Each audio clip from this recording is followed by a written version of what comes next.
Yuga Labs is the company that owns the Bored Ape Yacht Club NFT, the Mutant Ape NFTs, the what else do they own? The kennel, the dog kennel club. They also acquired recently CryptoPunks, as we discussed in a recent episode. We actually have 2 episodes dedicated to a lot of this, so it'd be good, I think, to listen to those as context. And the big play that's been coming is that they have this metaverse that they're building, and this is the most hyped NFT launch, honestly, of all time, even bigger than the Invisible Friends one that we discussed on a different episode. And essentially what people are purchasing is a piece of metaverse land. This is just digital fucking metaverse land. 55,000 pieces of it, if I'm not mistaken, in this first land sale. And the mint was a couple days ago. They initially talked about doing a Dutch auction for this land. And a Dutch auction is when you work your way backwards from a high price to a low price. So you start with some arbitrary number like 10 ETH, and whoever wants to buy a 10 ETH that has that, that has that ETH goes and buys, and then they work their way down. And what that should do is alleviate the traffic essentially to the Ethereum ecosystem and make it so that the gas prices and the overall competition, or really the competition for block space at that given time to mint those NFTs, is limited. And Yuga Labs came out with a tweet and said, Dutch auctions are bullshit and we have a better way. I was like, okay, wow, this is going to be good. Like they're thinking community first. And what ended up happening is what they did is they essentially said that, it's hard to know if it ended up being worse, because we'll never, we didn't get to properly like split test this. We'll never know, like, was it worse or better?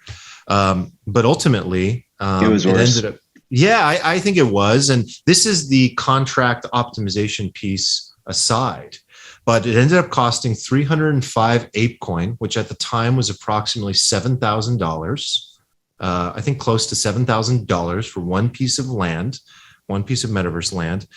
And when you went to mint, because of the demand, there's I actually don't know how many people were whitelisted. I want to say it must have been at least 30,000 people were qualified to, and they had to KYC, know your customer. So they had to literally give their social security number to Yuga Labs so that Yuga Labs could report that to the government. So this entire trade and everything that you did, which was very controversial in and of itself for the crypto space. I think Eric and I did it, and most people I know did not do it because they don't want to KYC. So you had to KYC. That was their first filter. Second filter was the fact that it cost $7,000. And then you show up to that mint, and the demand was just so insane that it cost, I don't think at any point in the minting process, it cost, Gwei was at around 7,000 Gwei the entire time. So I want to say it was something around 2.3 ETH, like minimum to get the transaction to go through. That's insane. So your NFT costs $7,000, and the gas, which is your transaction fee, partially to the Ethereum network and partially to the miner as an incentive to get them to perform this transaction, was equivalent to the price of the NFT. So if you weren't an absolute whale or just someone with a brain, you sat back and said, no, thank you. And that pissed off a lot of people in the community, the wider community, the community that was minting. And it was just an absolute shit show. So I think you just alluded to, I think you alluded to it, but I wanted to ask you, did you push your transaction through at that gas price? So I lost 1 ETH in gas. I did not get my transactions. My transaction did not go through. And I'm one of the people who's, But Armand, you got one airdropped. Is that right? Right. So if you owned a Bored Ape or a Mutant Ape, you got one. And so that makes you feel a little better. But to be honest, I was in the Discord telling people that I was like, it was a really sad day for the space, in my opinion. There was a lot of very upset, sad, disappointed people. And most of those people were non-Bored Ape, Mutant Ape holders. But I honestly, for the first time, went in and really just started engaging with this community and saying, like, as a Mutant Ape holder who was just airdropped one of these, I'm really sorry. This was terrible. The fact that, think about what these people went through. They had to go buy $7,000 in a shit coin that has dropped like almost 50% in value from the time that they, which, by the way, in our it. Discord, we did discuss when to get out of your ape coin, and we almost timed it perfectly.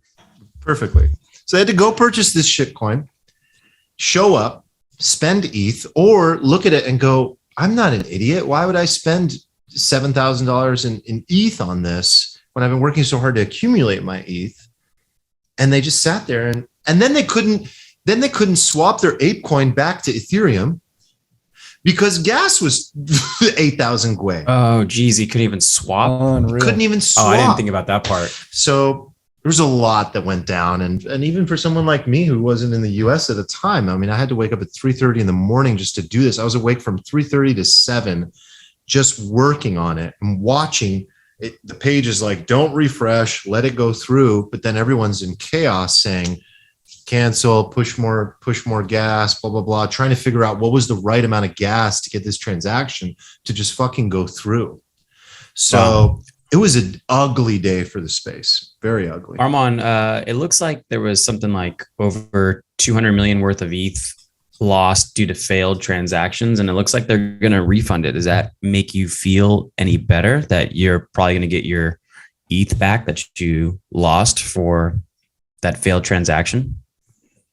Feel like a new precedent has been set where gas fees are getting refunded on these really shitty launches. So I honestly expected it.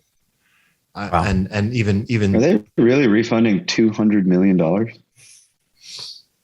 Well, they made 330 million. But in their own shitcoin that went down 50%. True. After the mint was done. Hopefully they were in our Discord and sold on Saturday. I mean, if I'm them, I'm like hedging with perps. So I think it's kind of like a funny little potential scam there. Armand, did you think like Yuga would be better than this? Like they have the resources for sure, and probably the expertise to like know how to do this better. So is there any thought that it's like contrived, like this is an intentional mistake? I hesitate to make this call because I'm sure if I was sitting down with the Yuga Labs people and team, I think they're probably good people, but I think this was 100% a bullshit scheme. It was all completely contrived. I think this was intentional. I think the community came last. I think they got fucked. I think that this was all just a way to make a case for their ape chain, and that the Ethereum network is broken, and they wanted to prove that. I think that was one big piece of it. The other piece of it was the fact that they were lazy. They could have actually performed this in a way where people would have won and access would have been more inclusive, as they claimed this was intended to be. This was not inclusive. They could have just spread out the mint window, right? And then that's it. That would have just been a simple solution. Gary V with V Friends, Kevin Rose with Moonbirds, many more examples we could point to of mints that went much better. All of those mints have come with their own host of problems. You know, Moonbirds had to refund people, like right. Gary V had to refund people, but expanding the window, and if the demand exceeded the number of slots that were available, then doing a raffle for those slots would have alleviated all these problems. Yeah, I like the raffle from Moonbirds. I feel like it, at least, you know, you knew ahead of time if you had the opportunity to mint, and then there was a backup list, and it seemed like that was somewhat orderly. Yeah, I mean, look, like Yuga Labs has a different number of people involved now after the fundraising that has happened and the vision that they've set for themselves. And I think that there's people involved that want to see a more corporate looking, secure future.